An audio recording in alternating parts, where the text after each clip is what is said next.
help us understand that if I'm a young company, a very young startup, right? What are the ways in which I go about recruiting talent, and how much of that can be composed of young talent, right? So, Nikhil, the way I look at it is that when you are a startup, the first set of people or the first set of 15, 20 people you hire will come primarily because of your own credibility. You know, young people don't have enough confidence.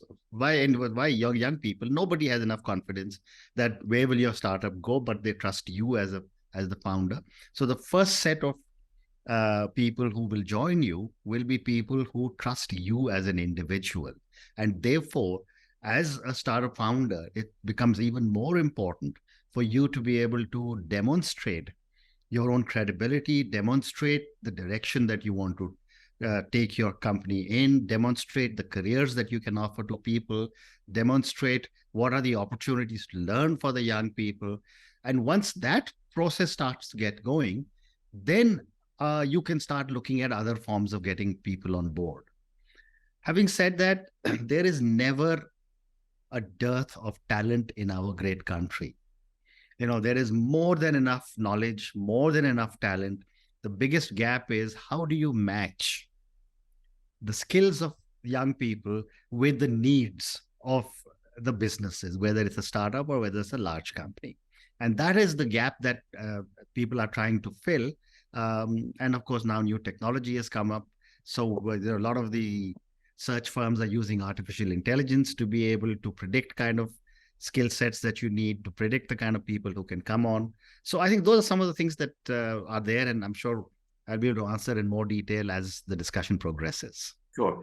So you're absolutely correct, Ashutosh. I mean, in a country like ours, where the demographics, perhaps as you would think about from a talent perspective, are tilted, perhaps where we have a large pool of young talent available. Correct. Whatever the numbers say, I think more than 50% of our population tends to be below 40 or below 35, which is a huge amount of young people available as a pool.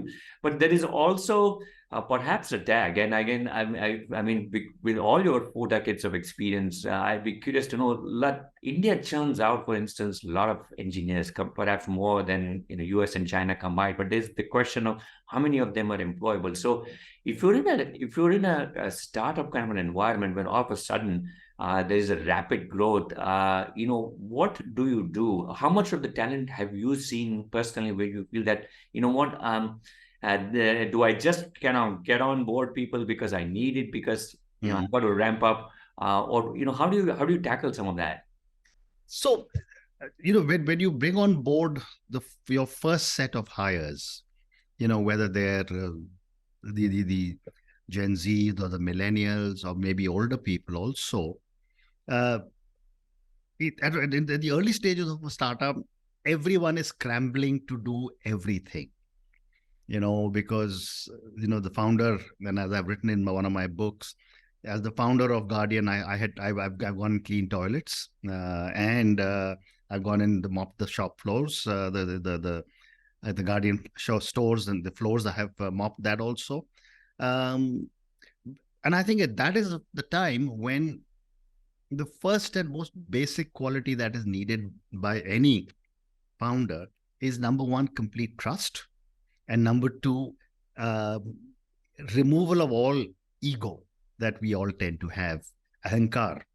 And I used to tell a lot of my young colleagues, because I used to talk to them when we had over 1,200 people working in Guardian, that at their first meeting that would happen before they joined, I would say that whenever you start going to a Guardian store, remember to remove 2 things. Number one is take off your ego and hang it on the hook behind your bathroom door. And the second one was take off your watch and leave it by your bedside table, because there's no place in retail, or for that matter at work, for your ego or for your watch. When you have to work, you have to work. And to that extent, I do tend to agree with what Mr. Narayan Murthy has recently said, that young people need to work longer hours in India. Yeah, it's created a big debate, but I was Absolutely. That's just why I've said it. correct, absolutely. And I was just reading in the LinkedIn half an hour ago back where it says not about the hours, but it's really trying to push yourself out of the comfort zone. Correct. And okay.